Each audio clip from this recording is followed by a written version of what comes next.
그러면 오늘 시장 이야기 네. 한번 이분과 나눠보도록 하겠습니다. 오늘은 새로운 분이 또 함께 하시네요. 그렇죠. 네, 어떤 분이죠? 제기어타는 이재규 차장입니다. 어서 오세요. 네. 네, 안녕하세요. 반갑습니다. 네, 반갑습니다. 자, 우리 이재규 차장님, 진짜 좋은 날 오셨습니다. 네, 월요일 같은 때 오셨으면 참 분위기도 안 좋았을 텐데. 그죠. 예, 맞습니다. 예, 맞습니다. 자, 오늘 일단 뭐 미국 시장은 좀 많이 올라줬고, 좀 어느 정도 올라줬죠, 이 정도면. 네, 그죠. 많이 올랐습니다. 그렇죠, 그렇죠. S&P 500 같은 경우는 지금 신고가 7,000포인트를 넘어가면서 어떻게 보면 시장에선 이미 지정학적 리스크에 대한 우려는 거의 뭐 없다라는 생각이 들 정도로 변동성이 잘 나왔다라는 말씀을 드리고 싶고요. 네. 유가라든지 뭐 달러 인덱스 같은 경우도 전반적으로 좀 안정이 되고 있기 때문에 일단 새벽에 마감된 미증시에서 EWY라고 하는 대한민국 ETF는 살짝 하락을 했거든요. 아무래도 전일도 우리나라 시장이 올랐고 그 전에도 우리나라 시장이 올랐기 때문에 선 반영된 부분들이 일부는 반영이 된 것 같습니다.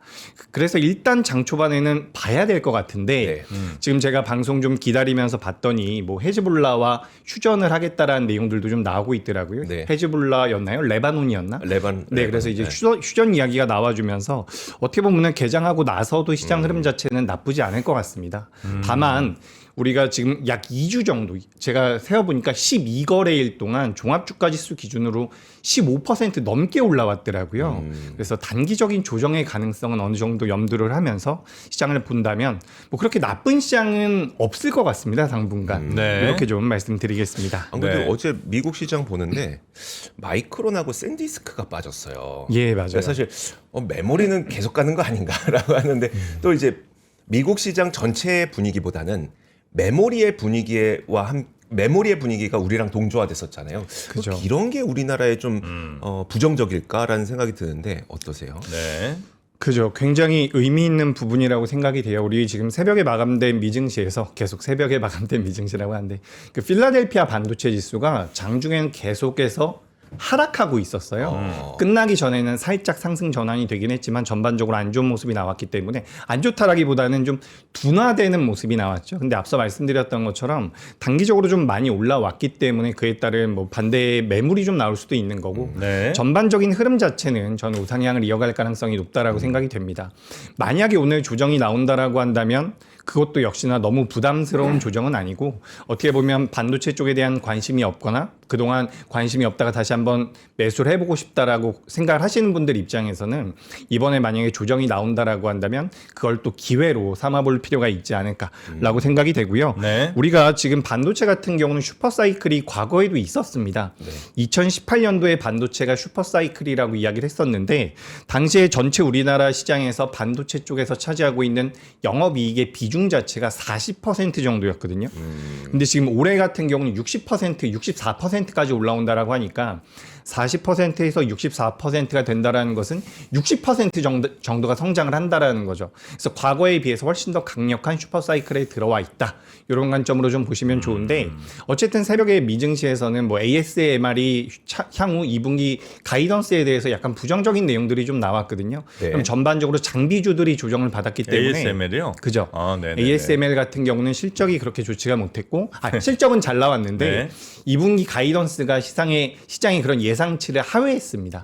그런 부분들로 인해 가지고 뭐 램 리서치라든지 미국의 시장들이 좀 조정을 받았는데 모르겠어요. 요즘 사실 우리나라 시장의 가장 큰 장점은 저는 개인적으로 유동성이라고 생각을 하고 있거든요. 요즘에 뭐 삼성전자가 한 2% 올라가게 되면 자금이 쭉 들어오는 모양새가 계속해서 보이고 있기 때문에 지금도 이제 넥스트레이드 거래되고 나서 삼성전자가 막 올라오고 있거든요. 네. 이런 수급적인 부분들, 유동성적인 부분들을 고려해 본다면 미증시도 나쁘지 않게 마감이 됐고 그 과정에서 우리나라 뭐 EWY라든지 야간 선물 같은 경우는 살짝 하락을 했지만 전반적인 분위기 자체는 나쁘지 않다. 그렇기 때문에 조정을 받을 경우에는 오히려 좀 매수의 관점으로 보시는 것도 괜찮을 것 같습니다. 네. 자, 그러면 하여튼 미국 시장은 일단 뭐 나스닥이 많이 좀 올라줬고요. 그 중에 말씀하신 뭐 브로드컴 뭐 이런데 아이온큐가 지금 많이 올랐죠. 아이온큐. 지금 이틀째 급등하고 있죠. 양자 컴퓨터. 네. 네, 이틀째 맞습니다. 한 40% 올랐나 지금? 네, 그 정도 될 거예요 아마. 네. 그렇죠. 새벽에도 이제 20.95% 올라오면서 마무리가 됐는데 제가 이제 자료도 잠깐 보면서 네네네. 말씀드려보도록 네. 하겠습니다. 일단 뭐 해외 시장을 마무리를 좀 정리를 해보자면 S&P 500이 처음으로 7,000포인트를 넘어간 모습이고요. 뭐 유가랑 달러 인덱스 같은 경우는 어느 정도 안정이 되는 모습이고 우리가 가장 중요하게 보고 있는 미국의 국채 10년물 국채에 대한 금리가 4.28%. 이게 이제 4.5%가 넘어간다라고 하면 미국의 경제 자체가 버텨내질 못할 것이다 라는 분석이 있기 때문에 이 국채 금리가 올라가는 것은 굉장히 부담이 될 수가 있습니다. 근데 이게 좀 안정이 되고 있다라는 부분, 그리고 우리가 위험 자산 혹은 유동성의 그런 바로미터라고 할 수 있는 비트코인 같은 경우도 최근에 좀 올라오고 있는 모양새가 만들어지고 있거든요. 전반적으로 시장은 안정적인 흐름으로 이어지고 있다라는 말씀 드리고 싶고, 새벽에 이제 베이지북이 나왔습니다. 불확실성은 있으나 미국의 경제 같은 경우는 완만한 성장을 이어갈 것이다. 이런 내용 나와줬고요. 테슬라가 굉장히 특징적으로 변동성을 많이 보여줬고, 아까 전에 뭐 말씀하실 때 브로드컴도 말씀을 해주셨지만 최근에 브로드컴이라든지 인텔 같은 CPU 기업들도 주가 흐름이 굉장히 잘 나오고 있거든요. 네. 그리고 이제 아이온큐 같은 경우도 양자 쪽, 어제 우리나라 시장에서도 관련되어 있는 기업들의 변동성이 보안 쪽과 엮이면서 변동성이 많이 나왔다. 이렇게 말씀드리고요. 뭐 ASML 매출 가이던스가 시장 예상보다 좀 낮게 나오면서 아까 전에 말씀드렸다시피 장비주들이 좀 조정을 받았다. 이렇게 좀 보시면 좋을 것 같습니다. 근데 또 연간 가이던스는 상회했죠. 그죠? 그러니까 그죠. 2분기에 대한 2분기만 부분이고 살짝 그랬죠. 지금 그리고 뭐 OECD IMF에서 글로벌 경제 성장률에 대해서 이제 전망을 하고 있는데 대체적으로 나오고 있는 내용들이 2026년도에는 둔화가 될 가능성이 높다. 네. 그러니까 전쟁에 대한 여파를 인정을 하고 있는 부분인데 여기서 더 중요한 것은 2027년도도 내려갈 것인가 이 부분이지 않겠습니까? 근데 2027년도 같은 경우는 여전히 견조할 것이다라는 분석들이 나오고 있습니다. 그렇다라는 것은 지금 지정학적 리스크라든지 이런 매크로적인 변수로 인해서 시장이 조정을 받을 때는 오히려 AI 쪽에 대한 성장성이라든지 산업 확장성을 고려해 봤을 때 수익성도 개선될 가능성이 높다라는 분석들이 나오고 있거든요. 그래서 지금 사실 우리가 전쟁 전과 후는 달라졌다라고 저는 생각을 하고 있는데 그게 완전히 구조적으로 달라졌느냐 아니면 AI 쪽에 대한 산업 트렌드 자체가 이어질 것이냐 여기에 대해서 고민을 해본다면 사실 지금 시장을 한번 보세요. 지정학적 리스크에 대한 부분들은 우리가 수치로 치환을 해봤을 때 매크로적인 측면에서 확인을 할 수가 있거든요. 아까 전에 미국의 10년물 국채금리 그리고 추가적으로 유가 그리고 우리나라 입장에서 환율도 봐야겠죠. 이 부분들이 지금 전반적으로 안정이 되고 있는 상황입니다. 그렇다라는 것은 시장에선 지정학적 리스크에 대한 부분보다는 AI 산업 쪽에 대한 관심도가 높아지고 있다라고 생각이 되거든요. 그래서 아까 전에 뭐 ASML도 말씀을 해주셨는데 전반적인 가이던스 자체가 굉장히 견조하게 나오고 있다. 저는 그렇게 생각을 하고 네. 있고 일단 전쟁 이전 수준까지는 시장이 많이 올라왔습니다. 그리고 여기서부터는 약간의 뭐 기간 조정도 필요할 수 있겠지만 말씀드렸던 대로 유동성이 공급이 되고 있는 상황이고 사실 지난주부터 이제 우리가 CTA라고 해가지고 헤지 펀드들의 자금들이 미증시도 그렇고 굉장히 강하게 유입이 되고 있는 부분들이 있거든요. 그래서 지정학적 리스크는 이제 거의 다 완화가 되고 있는 것 같고 자금은 어쨌든 먼저 움직이거든요. 그래서 먼저 움직여서 시장에 대한 안정성을 좀 어느 정도 담보해 주지 않나 이렇게 의견 드리겠습니다. 네. 자, 우리 증시까지 한번 좀 봐주셨고 오늘은 대체로 좀 긍정적으로 예상을 할 수밖에 없는 거죠?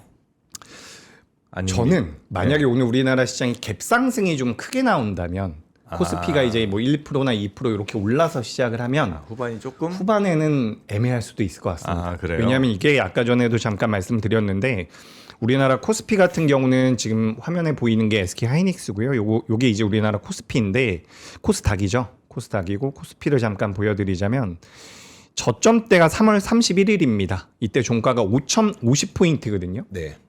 근데 지금 6,000포인트니까 3월 말부터 지금까지 종합주가 지수가 20%가 올랐다는 거예요. 그래서 단기적으로는 약간의 차익 매물도 나올 가능성이 있지 않을까라고 생각이 돼서 오늘 만약에 이런 식으로 갭상승이 많이 나와서 출발을 하면 전강 후약의 가능성도 조금은 있다라고 생각을 하고 있습니다. 물론 거기서 이제 추세적으로 우리나라 시장이 꺾인다라는 의견은 아니지만 네. 오늘 만약에 떠서 시작을 하면 너무 공격적으로 따라 붙는 것은 부담이 될 수 있다라는 말씀을 드리고 이제 우리나라 시장에 대해서 추가적인 말씀을 드려보자면 사실 외국인들이 우리나라 시장을 왜 이렇게 매도해라는 의견들이 많았는데 지금 4월 달 들어선 외국인들이 우리나라 시장에 대해서 굉장히 강하게 매수를 해주고 있는 부분들이 있거든요. 어제 같은 경우도 외국인들이 코스피와 코스닥에서 매수를 해줬고요. 실질적으로 이제 4월 들어서 외국인들이 코스피 시장에서만 6조 정도를 매수를 하고 있습니다. 우리가 이제 작년부터 올해까지 시장이 올라오는 과정에서 개인 투자자분들의 힘이 굉장히 강해서 우리나라의 수급을 봤을 땐 개인 투자자의 수급을 많이 봤었는데 추가적으로 ETF도 많이 봤었죠. 근데 이제 외국인들에게 어떻게 보면 수급에 대한 주도권이 조금씩 넘어가고 있는 것 같거든요. 종합주가지수가 좀 더 탄력적으로 안정적으로 움직이기 위해서는 외국인들이 구조적으로 들어올 필요가 있다라고 생각이 되고 아까 전에 말씀드렸던 것처럼 CTA 쪽에서 자금이 들어온다라고 한다면 헤지펀드 쪽에서 자금이 들어온다라고 한다면 네. 그리고 환율이 안정이 된다라고 한다면 이런 수급 흐름은 이어질 가능성이 높다라고 생각이 됩니다. 그러니까 최근 며칠 동안 우리나라 시장이 거의 조정도 받지 않고 올라왔거든요.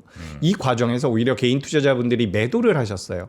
근데 그 매도한 물량들을 어떻게 보면 양질의 메이저 수급들이 좀 받아준 부분들이 있기 때문에 전 수급적인 부분들은 굉장히 긍정적으로 생각을 하고 있습니다. 개인들이 매도했나요? 예, 최근에는 매도를 많이 했습니다. 지금 이게 갑자기 끊겨가지고 제가 보여드리고 싶은데 최근 4월 달 들어서는 개인 투자자분들께서 코스피에서 10조 넘게 매도한 걸로 제가 기억을 하고 있고요. 그래요? 추가적으로 이제 3월 그 파생 만기 이후에는 외국인들 같은 경우는 선물 쪽에서도 매수 포지션을 굉장히 공고하게 만들어주고 있거든요. 그러니까 우리 시장에 대한 메리트는 분명히 있는 것 같습니다. 그리고 아까 전에 제가 성장률에 대한 이야기도 잠깐 말씀드렸는데 지금 글로벌 시장에서 2026년도에 대한 각 국가들만의 성장률을 약간씩 하향 조정을 하고 있는데 우리나라 같은 경우는 유지가 되고 있거든요. AI라는 트렌드입니다. 결국에는 AI 쪽에서 반도체 수출도 많이 되고 있고 또 우리나라 시가총액 상위 종목군들을 차지하고 있는 업종들 자체가 반도체도 그렇고 우리가 뭐 조선도 그렇고요. 원전도 그렇고요. 뭐 전력기기도 마찬가지고 전반적으로 시장에선 쇼티지가 나오고 있다라고 이야기를 하고 있죠. 쇼티지가 나오고 있는 상황에서 유동성이 많이 공급이 되고 있습니다. 우리가 지금 고객 예탁금이 뭐 115조가 됐다라는 이야기들도 있지만 추가적으로 지금 CMA 통장 같은 경우도 100조 정도의 자금이 들어와 있는 상황이고 단기 자금이라고 볼 수 있는 MMF 쪽 같은 경우도 200조 정도가 들어와 있는 상태거든요. 지정학적 리스크가 완화가 된다라고 한다면 유동성은 여전히 풍부할 가능성이 높아요. 만약에 우리 기업들이 산업적으로 쇼티지에 들어간다라고 한다면 우리가 이제 이런 이야기 많이 하잖아요. PER, PBR 이야기 많이 하는데 단기적으로는 저는 오버슈팅이 나오는 업종들도 많이 있을 거라고 생각을 하고 있습니다. 시장에 대해서는 또 한번 긍정적인 말씀을 드리고 이게 자꾸 접속이 끊기네요. 접속이 안 네. 됩니다. 이 시간대에 아마 한 번씩 네. 그 저기 할 거예요. 지금 증권사 혹시 뭐 보신 건가요? 네, 지금 HTS 실시간으로 좀 보시려고 예, 했는데 좀 보려고 했는데 예, 요즘에 이제 접속들이 워낙 아 그래서 그런가요? 많아서 뭐 그러실 수도 있고 그리고 개인 자금이 빠진 게 요거는 잠깐만 한번 여쭤보고 싶은데 예. 개인 그다음에 뭐 기관 그다음에 외국인 이렇게 이제 크게 세 수급 주체가 있다면 네, 그죠. 개인이 최근에 뭐 6조 이렇게 만약에 매도를 했으면 네. 외국인은 얼마나 들어왔어요? 지금 외국인이 제가 보니까 6조 4월 달 들어서 외국인이 6조 정도 들어왔고요. 예. 제가 지금 이거 수치를 볼 수가 없어가지고 명확하지 않은데 아, 개인 투자자가 10조 넘게 매도한 걸로 알고 있거든요. 그래요? 4월에? 그러니까, 예, 4월에. 아. 그러니까 외국인도 매수를 하고 기관도 매수를 했다라는 겁니다. 그렇게 좀 기관 보시면 좋을 것 매수는 같아요. 상당수가 ETF겠죠? ETF도 많이 있습니다. 예. 예. 저도 이제 회사에서 일을 하고 있으면 정말 주식에 대해서 나는 잘 모르는데 뭐 삼성전자라든지 삼성전자가 포함되어 있는 반도체 ETF를 사달라라고 네. 하는 문의들이 굉장히 많이 들어오거든요. 그런 흐름을 보면 지금 시장의 자금은 뭐 반도체 쪽에도 들어오고 있지만 전반적으로 좀 풍부하다. 네. 다만 이제 종목에 대한 매도가 나왔다라는 것은 우리가 3월 달에는 어려운 장세가 좀 이어졌었잖아요. 그리고 이제 지난주, 지지난주 하면서 삼성전자가 실적 발표를 하면서 반도체 업황에 대한 기대감이 다시 한번 붙었다라고 생각이 되거든요.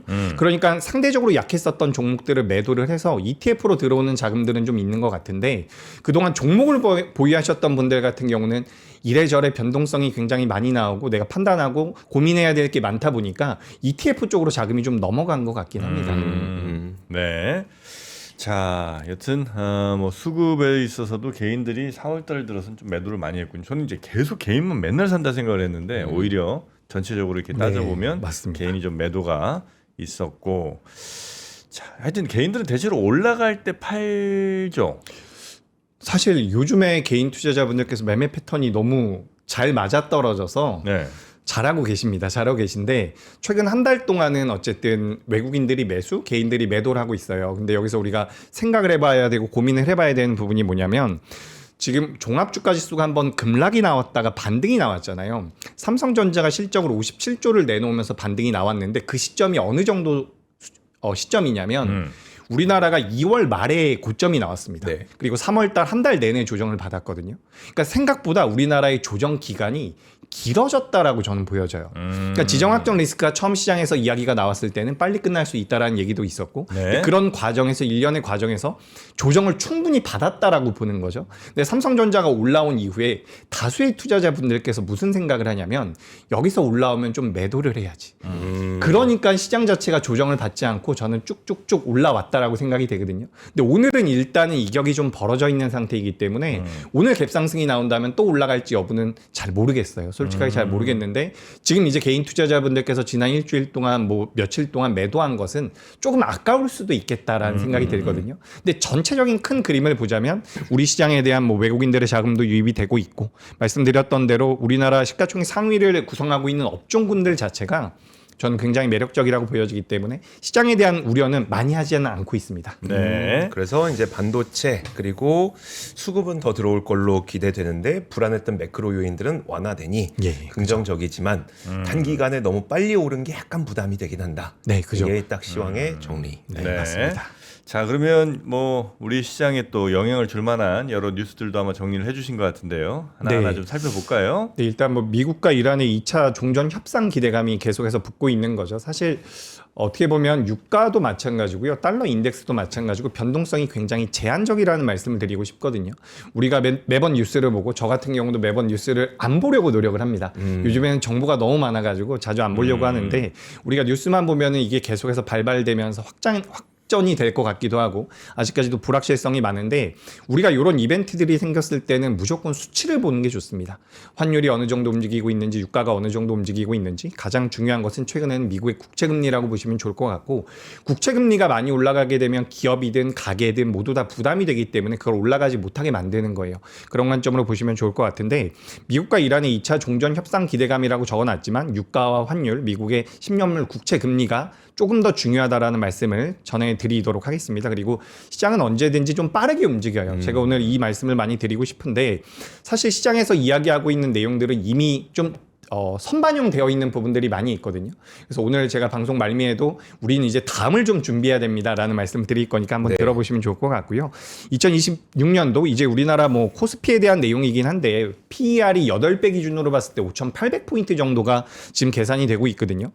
우리가 5,800포인트라는 거, PER 8배라는 것에 의미를 좀 부여해 본다면 외국계 기관들 같은 경우는 대한민국 증시가 PER 기준으로 8배 밑으로 내려갔을 때는 매도를 잘 안 합니다. 그러니까 자금이 오히려 유입될 가능성이 높다라는 부분이고 환율이 안정이 되고 있는 상황이기 때문에 지금 일단은 추세적인 부분들은 너무 부담을 느낄 필요가 없다라는 말씀드리고 이건 제가 항상 보여드리는 내용입니다. 주요 신흥국들 PER 최근 5년 기준 5년 평균을 봤을 때 우리나라 같은 경우도 10배가 넘어가는 경우가 많거든요. 근데 지금 삼성전자와 SK하이닉스가 이렇게 실적을 잘 내고 있는 상황에서 8배, 9배 수준에 놓여 있다라는 것은 어떻게 보면 가격적인 메리트도 있다라는 거죠. 그래서 이 부분을 한번 말씀을 드리고 싶었고요. 뭐 왼쪽에 보시면 미국 같은 경우는 20배가 넘어가고요. 유럽 같은 경우도 15배 정도 내외에서 거래가 되고 있거든요. 5년 평균보다 지금 우리나라 같은 경우는 좀 낮게 책정이 되어 있다라는 부분이고 다만 여기서 포인트는 삼성전자와 SK하이닉스가 차지하고 있는 비중이 대다수이기 때문에 반도체에 대한 관심은 여전히 좀 유효하다라는 말씀을 드리고 싶습니다. 반도체 말씀 한번 드려봤고요. 시장이랑 반도체. 네. 그 뉴스를 보면 이제 테슬라에서 이 AI5 칩 설계를 완료해서 보시면 이제 테이프 아웃을 했다라고 하는데 전부 다 설계를 해서 이제 공장에다 넘겨주겠다라는 부분이거든요. 그래서 여기에 대해서 이제 우리나라 삼성전자가 파운드리 쪽에 대한 모멘텀들이 붙을 수가 있다. 작년 같은 경우도 애플이라든지 IBM 쪽에 대해서 수주를 따냈었죠. 사실 삼성전자에 대해서 관심이 많았던 분들은 삼성전자가 좀 주가가 많이 올라오기 위해서 그러니까 작년부터 올해 말고 재작년이라든지 그 전에는 어떤 이야기를 많이 했었냐면 이 파운드리 쪽이 너무 적자가 심하기 때문에 우리가 오히려 좀 분할을 하는 게 어떨까 사업부 맞아요. 자체를 분할하는 게 어떨까 이런 이야기들도 많이 했었거든요. 근데 작년에 어쨌든 레퍼런스가 처음으로 생기기 시작을 했다라고 볼 수가 있습니다. 우리가 요거는 좀 생각을 해볼 부분이 뭐냐면 만약에 제가 파운드리 공장에서 일을 하고 있습니다. 일을 하고 있는데 주문 물량이 안 들어오고 있어요. 네. 그런 상황과 무언가 빅테크들이 계속해서 주문 물량을 넣어주는 상황은 전 굉장히 다르다라고 생각이 되거든요. 업무를 하고 있고 일을 하는 데 있어서 그 집중도가 달라질 거라고 저는 생각을 하고 있기 네. 때문에 작년부터 들어왔었던 이런 파운드리에 대한 모멘텀들이 우리나라 삼성전자 파운드리 쪽에도 긍정적인 영향을 미칠 가능성이 높다라는 말씀 드리면서 테슬라도 오랜만에 주가가 좀 올라왔죠. 7% 8% 정도 올라온 것 같은데 뭐 그에 대한 모멘텀이라고 볼 수도 있겠지만 다른 빅테크 기업들에 비해서 상대적으로 좀 약했기 때문에 네. 자금이 들어왔다라고 생각이 되고요. 우리나라 이제 파운드리 관련돼 가지고서는 전공정 쪽에서는 뭐 AD 테크놀로지라든지 코아시아 같은 기업들 변동성이 최근에 좀 나오고 있고 후공정 쪽에서는 뭐 두산 테스나라든지 이런 기업들이 관련돼서 변동성이 나오고 있으니까 파운드리 쪽도 좀 보시는 게 좋을 것 같은데 우리가 예전에는 작년 같은 경우 후공정이라고 해서 HBM 관련주들에 대한 관심이 높았죠. 그리고 최근에는 뭐 D램이라든지 낸드 쪽에 대한 수익성이 개선될 것이다라는 내용으로 인해서 관련 기업들이 좋았는데 우리가 그 다음에 뭐가 움직일 수 있을까라고 생각을 해보면 물론 제가 앞서 말씀드린 업종들 같은 경우도 그 소테마 같은 경우도 강세를 보이고 있지만 우리가 비메모리 쪽이라든지 파운드리 쪽이라든지 그리고 추가적으로 그죠. 뭐 비메모리라든지 파운드리 쪽 같은 경우는 아직까지 시세가 많이 안 나왔다라고 생각이 되거든요. 그래서 만약에 반도체에 대한 관심이 있다라고 한다면 이쪽 같은 경우도 한 번 정도는 체크를 해보실 필요가 있을 것 같습니다. 그리고 제가 오늘 뉴스를 10개 정도 준비를 했는데 지금 시간이 예. 있으니까 조금 네. 천천히 해주셔도 될 것 같습니다. 알겠습니다. 마음이 좀 급하셔서. 그래요? 네. 아이고 다 못하셔도 돼요. 네. 네. 알겠습니다. 아, 근데 되게- 천천히 하겠습니다. 네, 일단 네. 반도체 관련된 뉴스들이 워낙 기대들 또 관심들이 많으시니까 좀 전해주신 것 같고요. 자, 또 어떤 뉴스들 있습니까? 네, 그리고 뭐 CPU 쪽에 대한 관심도도 계속해서 좀 늘어나고 있는 것 CPU? 같아요. 그죠? 아까 전에도 이제 브로드컴이랑 인텔을 이야기를 했는데 우리가 이제 GPU 이야기만 많이 했었잖아요. 엔비디아 GPU 이야기하면서 뭐 HBM이 필요하고 D램과 낸드가 필요하고 이런 이야기 많이 했었는데 이제는 이제 CPU에 대한 관심도도 계속해서 올라가고 있는 것 같거든요. GPU 하나만으로는 안 되고 이제 CPU까지 붙어줘야 된다라는 이야기들이 나오면서 뭐 인텔과 브로드컴 같은 경우도 주가 흐름이 잘 나오고 있다.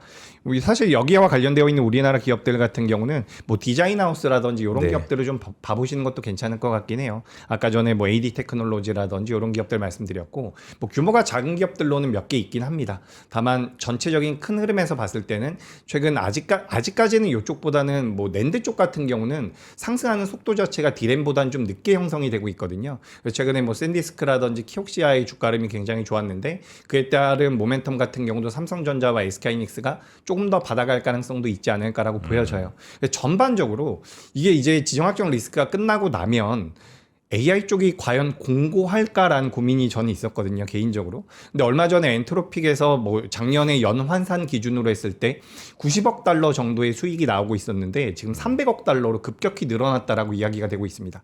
그렇다라는 것은 AI를 통해서 만들어낼 수 있는 수익 구간이 분명히 있다라는 것이고 그렇다라고 한다면 반도체 기업들뿐만 아니라 AI 산업에 투자를 하고 있는 모든 기업들이 뒤처지지 않기 위해서 계속해서 투자를 한다라는 거죠. 그런 관점에서 본다면 뭐 CPU도 마찬가지고 낸드도 마찬가지고 D램도 마찬가지고 전방위적으로 저는 수혜를 받을 가능성이 높다라고 생각이 되거든요. 그래서 이런 부분들로 인해서 뭐 CPU 관련되어 있는 기업들도 변동성이 좀 나왔다라는 말씀드리고 여기 지금 뭐 화면에도 나와 있습니다. 최근에는 HBF 쪽에 대한 이야기도 많이 나오고 있거든요. 네. 낸드를 쌓아서 만든다라는 거죠. 그래서 HBM이 D램을 쌓아서 만들었다라고 한다면 HBF 같은 경우도 계속해서 이제 시장에선 관심을 받겠죠. 추가적으로 몇 년 후에는 요 HBF 시장이 더 커질 수도 있다라는 이야기가 나오고 있는데 그건 좀 우리가 지켜봐야 될 것 같고 결과론적으로 말씀을 드려보자면 삼성전자가 이번에 57조의 영업이익을 내놨을 때 저는 사실 한 달 전, 두 달 전에는 반도체 업황에 대한 우려 아닌 우려가 좀 있었거든요. 실적이 좀 꺾이진 않을까, 캐펙스가 좀 꺾이지 않을까라는 우려가 있었는데 삼성전자 실적 발표하고 나서는 완전히 좀 저는 안심을 하고 있는 상황입니다. 그런 관점에서 이제 D램에 이어서 낸드도 수익성이 가파르게 개선이 되고 있고 그리고 오늘 TSMC가 실적 발표가 있습니다. 오늘이에요? 예, 오늘 있습니다. 오늘 중요한 부분은 뭐냐면 뭐 매출이 어느 정도 나왔는지 부분은 TSMC 같은 경우는 매번 공개를 해주기 때문에 우리가 어느 정도는 알 수가 있는 부분이고 2분기에 대한 가이던스와 연간 성장률에 대한 코멘트가 있을 가능성이 높아요.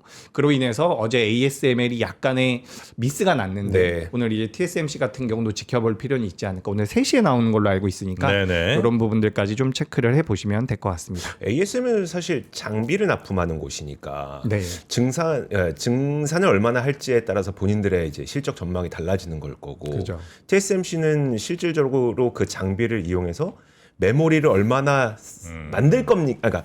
그러니까 메모리를 받아서 얼마나 그들이 이제 할 겁니까를 하는 거니까 훨씬 더 실시간에 가까운 전망을 할 수가 있는 거. 그죠. 맞죠. 네. 그렇게 보시는 게 맞고요. 장비주들은 어쨌든 순서가 네. 순서가 느리다라고 할 수는 없죠. 그러니까 우리가 소부장 할 때 소부장이라는 언어 자체, 요 단어 조합이 굉장히 익숙하실 텐데 네. 사실 매출 단위 같은 경우는 장비주가 먼저 잡히긴 합니다. 근데 아까 전에 말씀하셨던 것처럼 TSMC가 어떻게 보면 바로미터라고 볼 수가 있죠. 좀 더 이제 여기는 재고라든지 가동률에 대해서 직접적으로 계속해서 책정이 되고 있는 부분들이기 때문에 TSMC의 실적도 좋을 거고요. 연간 성장률도 전 잘 나올 거라고 생각을 해요. 그래서 그에 따라서 뭐 반도체 업황 자체는 계속해서 좋을 겁니다. 네. 지금 낸드 쪽에 대한 뭐 수익성도 좋아진다라고 이야기가 되고 있기 때문에 이 부분도 긍정적이고, 다만 지금 키옥시아가 엄청나게 강하게 올라오면서 낸드 네. 쪽에 대한 모멘텀들을 받는 기업들에 대한 관심이 있는데, 사실 nen드 쪽 같은 경우도 우리나라 기업들이 가장 잘하긴 합니다.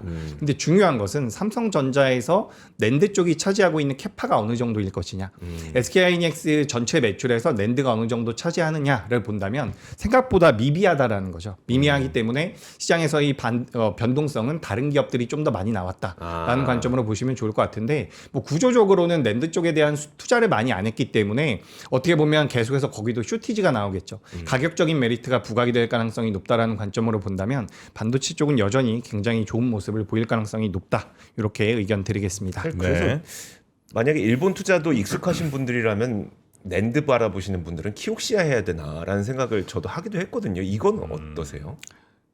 키옥시아도 괜찮죠. 뭐 이게 구조적으로 성장을 할 것이고, 뭐 나중에 뭐 HBM보다도 규모가 커질 수 있다라는 이야기가 나오고 있기 때문에 낸드 쪽에 대한 관심이 있다라고 한다면 키옥시아도 괜찮은 것 같습니다. 다만 네. 단기적으로 많이 올라온 부분들은 분명히 있고, 저는 뭐 우리나라 삼성전자와 SK하이닉스 지금 제 화면 잠깐 보여주시면 2026년도에 글로벌 영업이익이 이제 KB증권에서 나온 자료인데, 삼성전자와 SK하이닉스가 이렇게 2위와 4위로 책정이 될 것이다라는 이야기가 있거든요.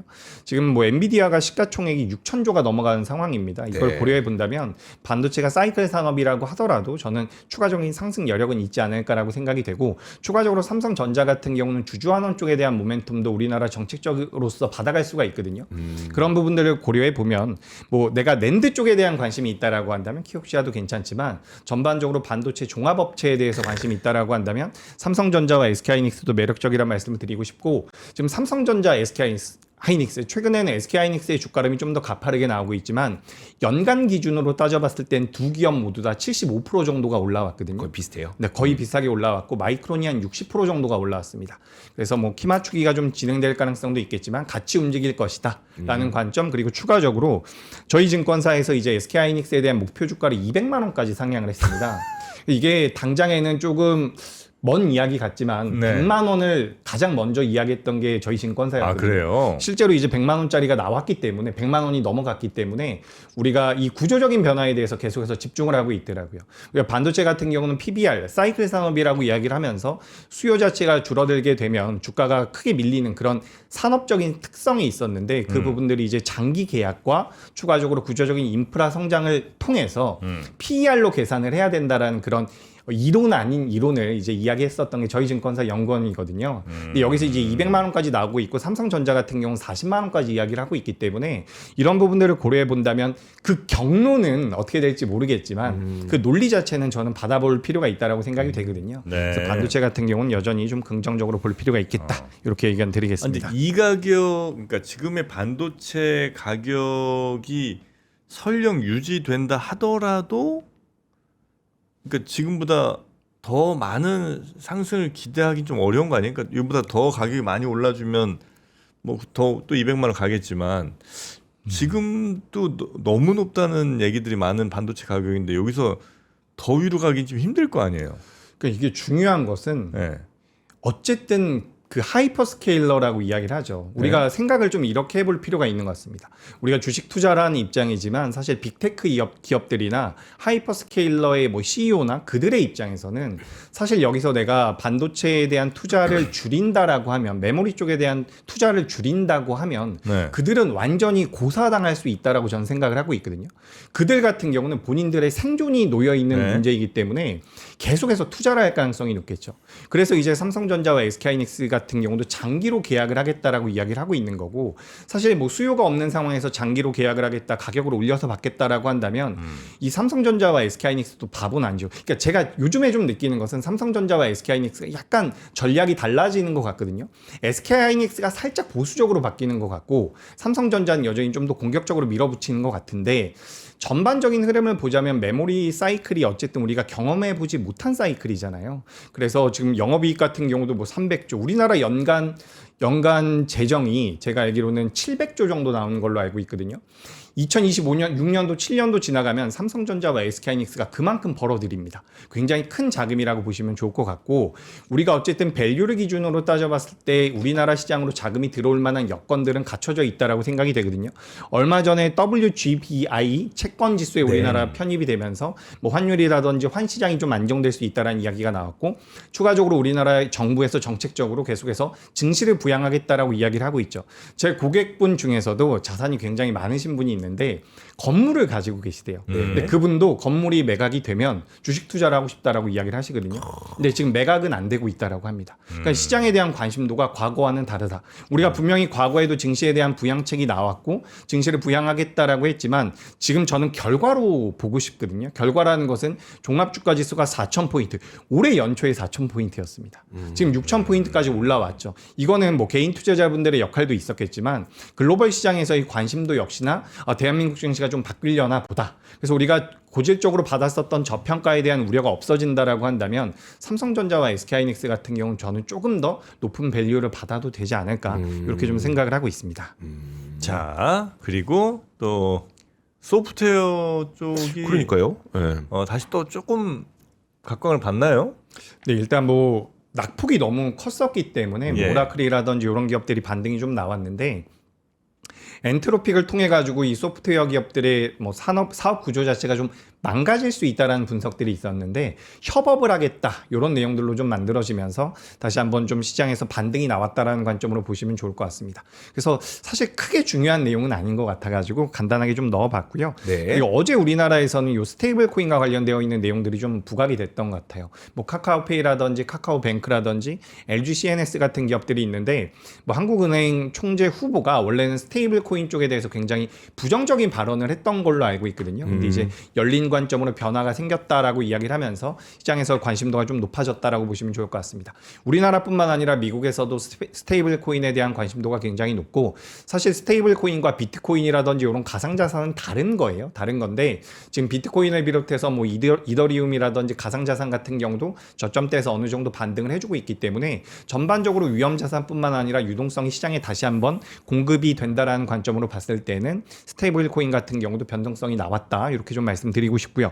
그리고 추가적으로 어제 전선 관련주들도 굉장히 좋은 주가림이 나왔거든요. 어제 전선 좋았죠. 그죠. 전선이 이제 뭐 AI 데이터 센터 전력망 투자 확대 이런 내용들이 나오고 있는데 지금 뭐 요거는 이제 좀 부담 요인이긴 해요. 이제 전선을 만드는 데 있어서 뭐 여기 보시면 나프타 기반의 피복 소재까지 가격이 올라간다라는 이야기가 나오고 있죠. 네. 근데 사실 요거는 저는 시장을 볼 때 유동성과 기세가 굉장히 중요하다라고 보여지거든요. 굉장히 전문가답지 않은 이야기가 될 수가 있는데 시장에 유동성이 많이 공급이 되고 있는 상태에서 관심도가 있다라고 한다면 우리가 적정 PER보다는 오버슈팅이 나올 가능성도 있다라고 보여져요. 그래서 우리가 전선주들이라든지 전력기기 쪽 같은 경우는 우리가 중장기적으로 본다면 부담이 되는 부분들도 분명히 있겠죠. 근데 여기 제가 적어놓은 것처럼 대형사는 재고나 가격 연동 계약으로 대응이 가능하다라고 적혀 있는데 최근에 그러니까 시장의 트렌드 자체가 역시나 대형주들이 좀 안전하게 잘 움직이는 것 같습니다. 그래서 전선 쪽 같은 경우는 리스크가 좀 있긴 해요. 하지만 전반적인 AI라는 트렌드 안에서의 그 성장성은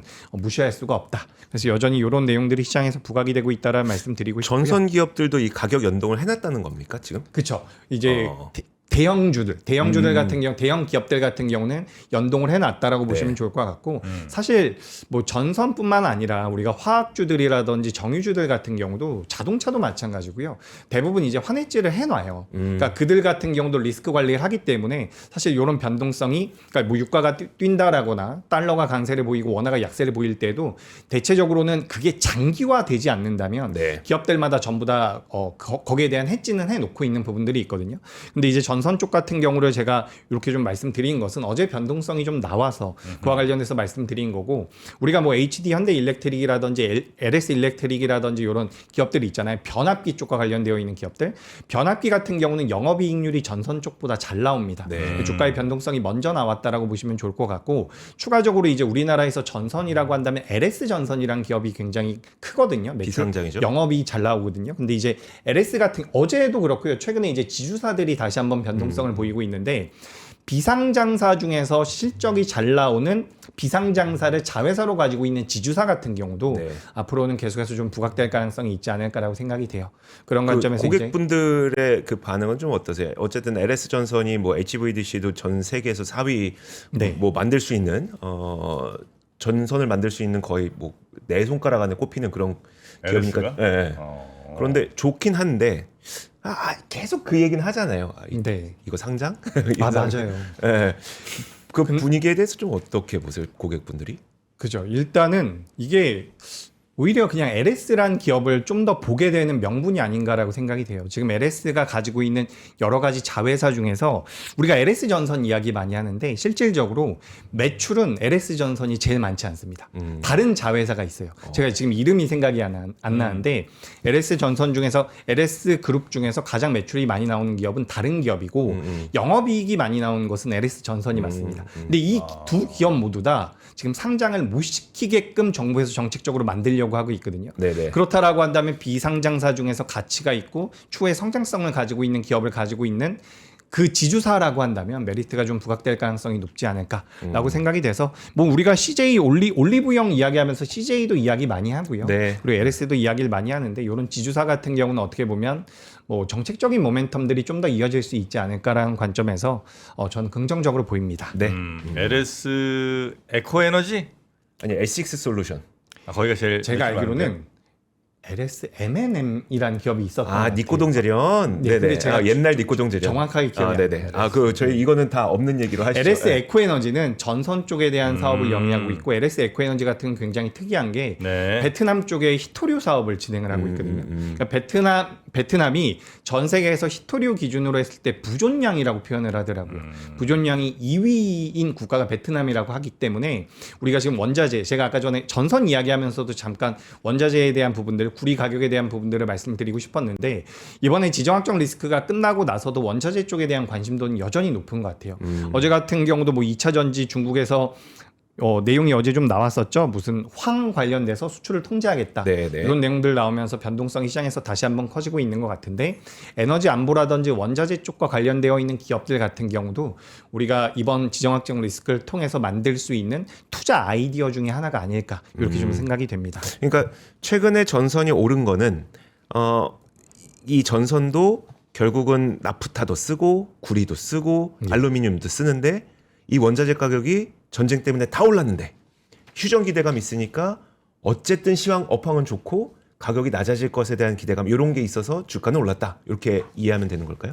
그것도 맞죠. 그것도 맞는데, 사실 우리가 원자재 가격의 변화 맞습니다. 네. 그것도 맞는데, 우리가 이제 기업들이나 산업들을 분석을 할 때 저는 가장 중요한 것은 어쨌든 업황이라고 생각을 해요.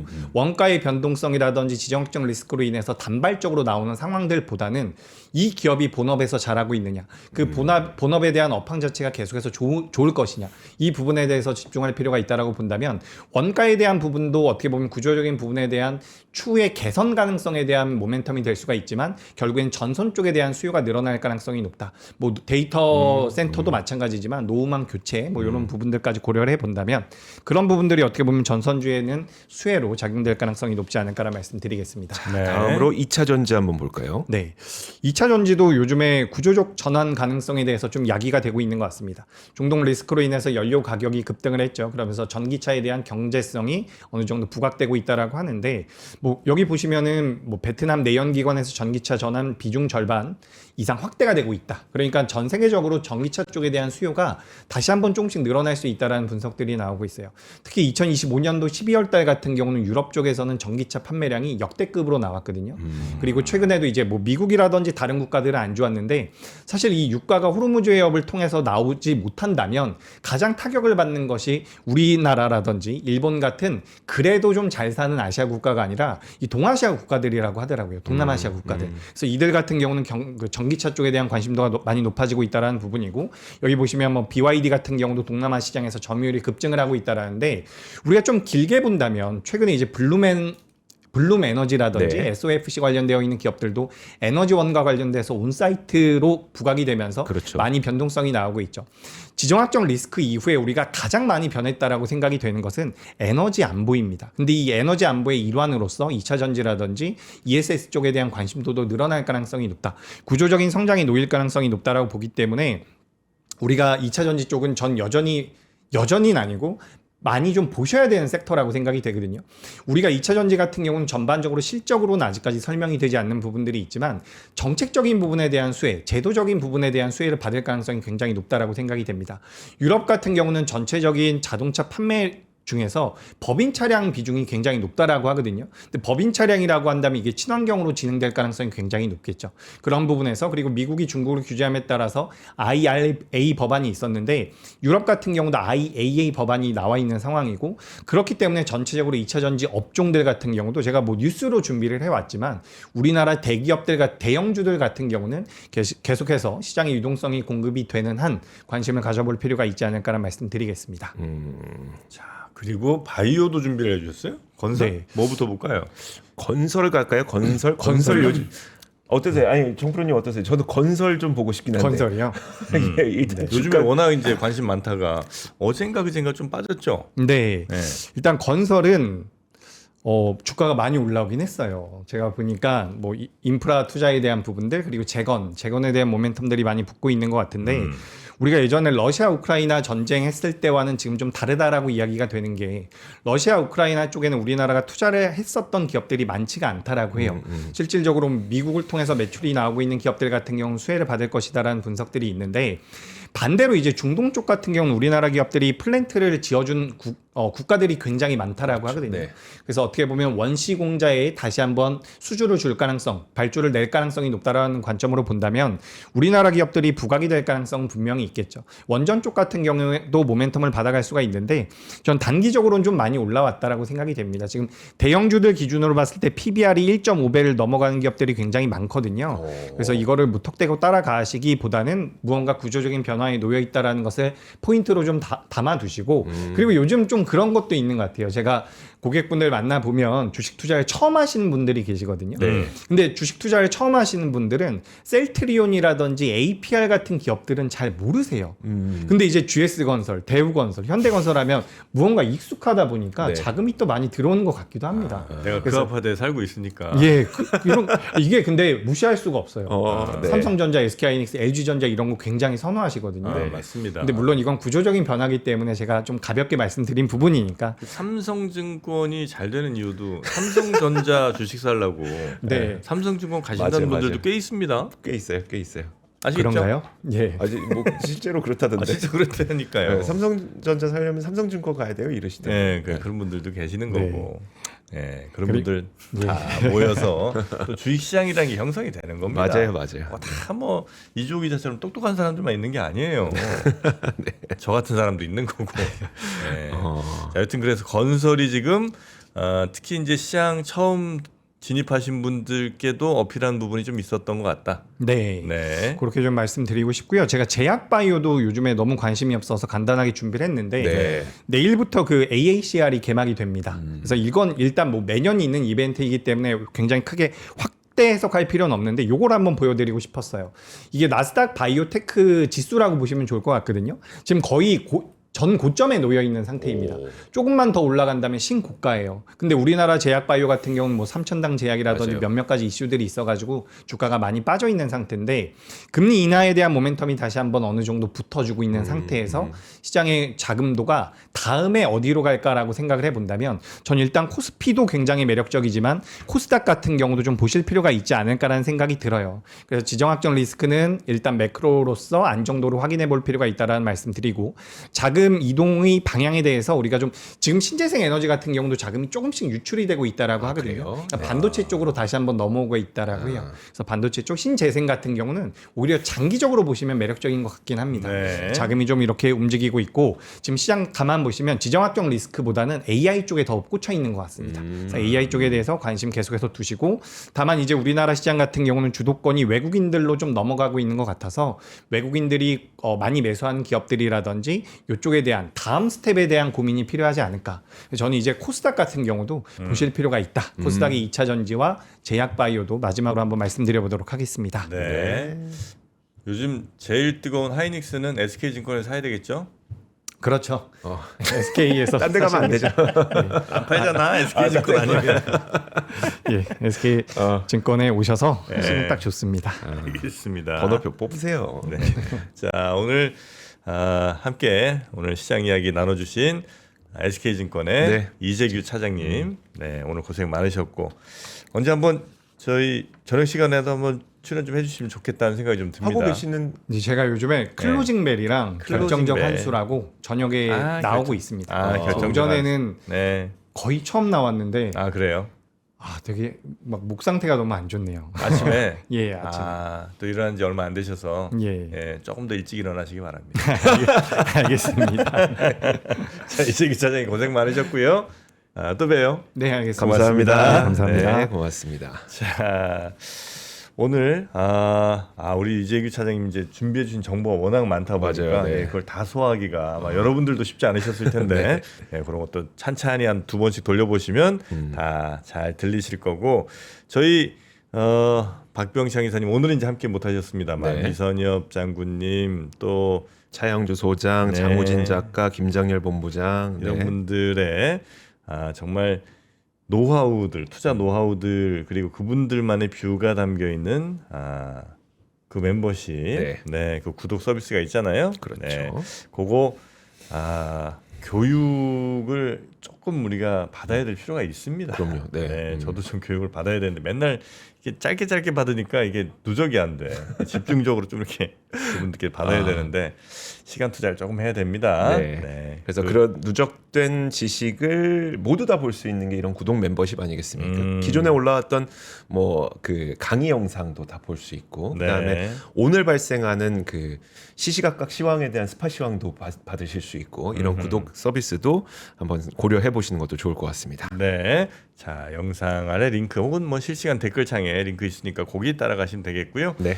자, 그럼 오늘 시장 얼마나 힘차게 가는지 저는 더블 밸류업에서 계속해서 한번 확인을 해보도록 하겠습니다. 분위기 괜찮죠? 괜찮은 것 같아요. 뭐 그렇게 세진 않은데 그래도 좀 괜찮은 것 같습니다. 지금 보니까 SK 하이닉스 0.6%, 삼성전자 0.9%. 왜요? 네. 실망스러워서 왜 뱀소리를 내세요? 아니네, 이 참 종목 많으면 좋은 게 또 이런 게 있어요. 네. 근데 현대차가 오늘 4% 지금. 네이버도 4% 넘게 오르고 있네. 네이버 4% 넘게. 좋습니다. 하이브도 네, 고맙습니다. 자, 그러면 더블 밸류업 잘 지켜주시고요. 저는 내일 오겠습니다. 네, 오늘도 고맙습니다. 함께해 주신 여러분 네, 고맙습니다. 고맙습니다.